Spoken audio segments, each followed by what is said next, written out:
welcome to Pep Talks.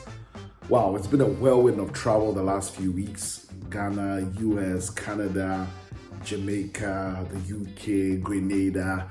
And so, having had an invitation to add another country, go and speak at the Love Africa conference organized by Operation Mobilization, I really didn't think I could do it. I didn't think I could go. But at the last minute, I felt compelled to go. I felt the Lord will have me go because part of the reason being OM, Operation Mobilization, has been a wonderful partner to the work that I do. In fact, they've stocked with the book Africa to the Rest and sold over 500 copies, hitting 1,000 soon on their ship, the Lagos Hope. Anyway, so last minute decision to go meant last minute ticket sorted. And then I had to ask, do I need a visa to Zambia? The answer shocked me. Yes, as a Ghanaian, I needed a visa to Zambia. First of all, I was shocked.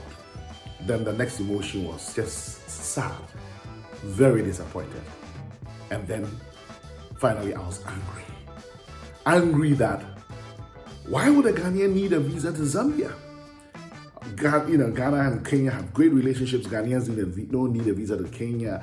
Ghana and Zimbabwe, of course, Mugabe married a Ghanaian. We don't need a visa to Zimbabwe, but I was shocked. What happened to Nkrumah's relationship with Kaunda, and all of that? Long story short, it turned out that as a Canadian, I could go to Zambia without a visa, but I could not go to Zambia as a Ghanaian without a visa. In other words, I had to become North American in order to enter another African country because I wasn't, as an African, I wasn't good enough, permitted to enter another African country. This is an evil under the sun. This is just so wrong. To be Canadian to enter Zambia, and that being Ghanaian, I could not enter Zambia. It is just not right.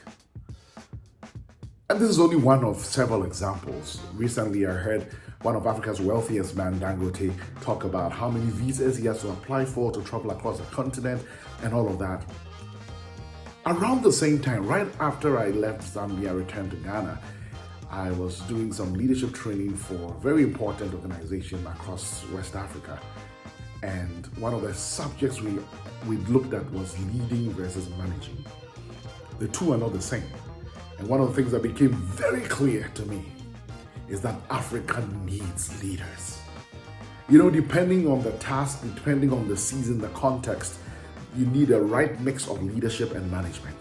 But not only does Africa have too many mismanagers, we don't even have enough managers. And certainly, not enough leaders. Why do I say that? One of the key differences between leadership and management, or leading and managing, is this. A manager can keep things running, but it takes a leader to change course. No matter, that's the test.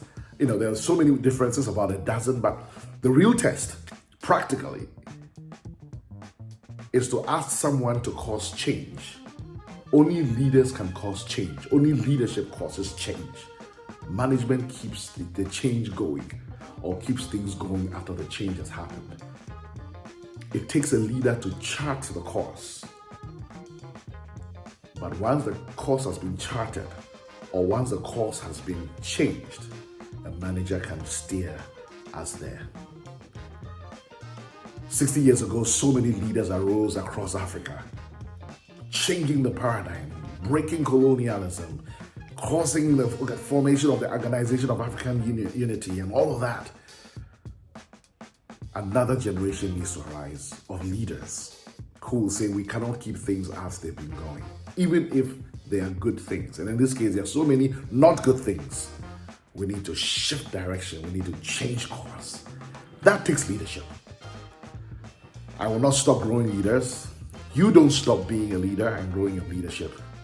And may God give us leaders, strong, competent, courageous, compassionate and caring, character-based leaders for Africa.